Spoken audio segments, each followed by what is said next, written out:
Les liens qui maintiennent les atomes dans les composés sont appelés liaisons chimiques. Il y a 3 types principaux de liaisons chimiques: les liaisons ioniques, les liaisons covalentes et les liaisons métalliques.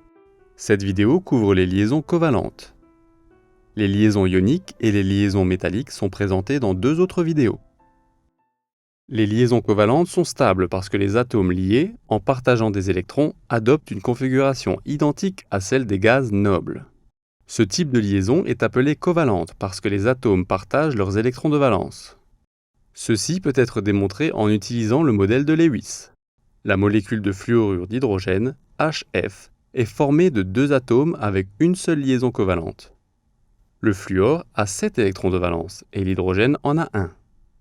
S'il partage 2 électrons dans une liaison, l'atome d'hydrogène a maintenant 2 électrons de valence. Cela lui donne une configuration électronique identique à celle de l'hélium, un gaz noble.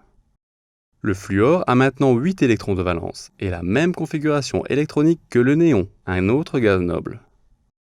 Dans le diagramme, nous pouvons remplacer ces 2 électrons partagés par une seule ligne, qui représente la liaison covalente.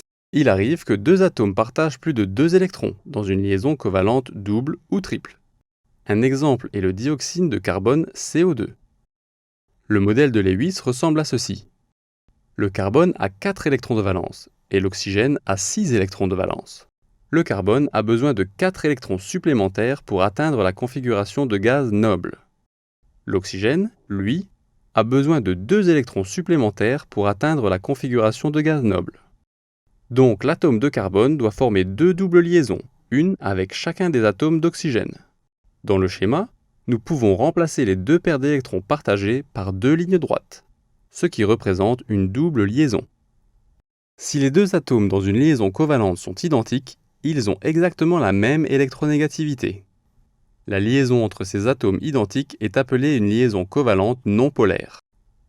Un atome d'hydrogène, par exemple, existe dans la nature en tant que molécule diatomique H2.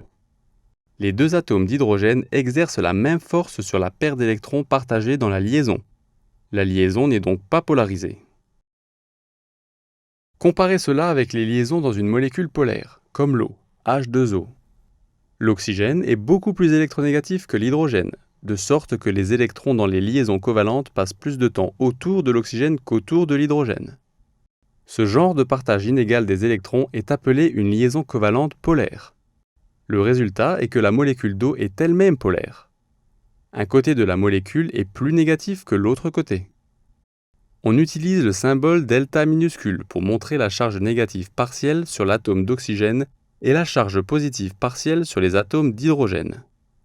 Ce symbole, delta, est utilisé pour distinguer ces charges partielles des charges complètes. Donc nous avons des molécules qui contiennent des liaisons covalentes polaires et des molécules qui sont polaires dans leur ensemble. L'eau est les 2 à la fois. Elle contient des liaisons polaires et est aussi une molécule polaire parce que l'un des côtés de la molécule est légèrement positif et l'autre côté est légèrement négatif. C'est le résultat des liaisons covalentes polaires qui forment la molécule d'eau. Mais examinons la molécule de tétrachlorure de carbone, CCl4. Le chlore est plus électronégatif que le carbone, de sorte que cette molécule possède 4 liaisons covalentes polaires. On pourrait penser qu'avec 4 liaisons polaires, la molécule va elle-même être très polaire. Mais en fait, quand on regarde la structure en 3 dimensions, on voit que les 4 liaisons pointent dans 4 directions opposées, de sorte qu'elles s'annulent mutuellement. Aucun des côtés de la molécule CCl4 n'est plus négatif ou positif qu'un autre, de sorte que le tétrachlorure de carbone dans son ensemble est une molécule non polaire. Les chimistes mesurent la polarité d'une liaison selon une échelle établie par Linus Pauling. Si les électronégativités relatives des 2 atomes liés diffèrent de moins de 0,4 sur l'échelle de Pauling, la liaison covalente est considérée comme non polaire.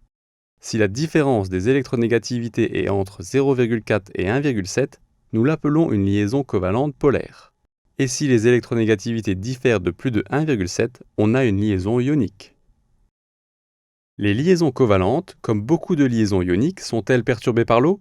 Certaines le sont, d'autres non.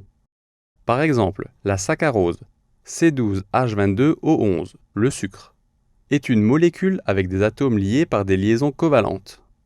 Si vous mettez de la saccharose ou d'autres sucres dans l'eau, les liaisons covalentes restent intactes.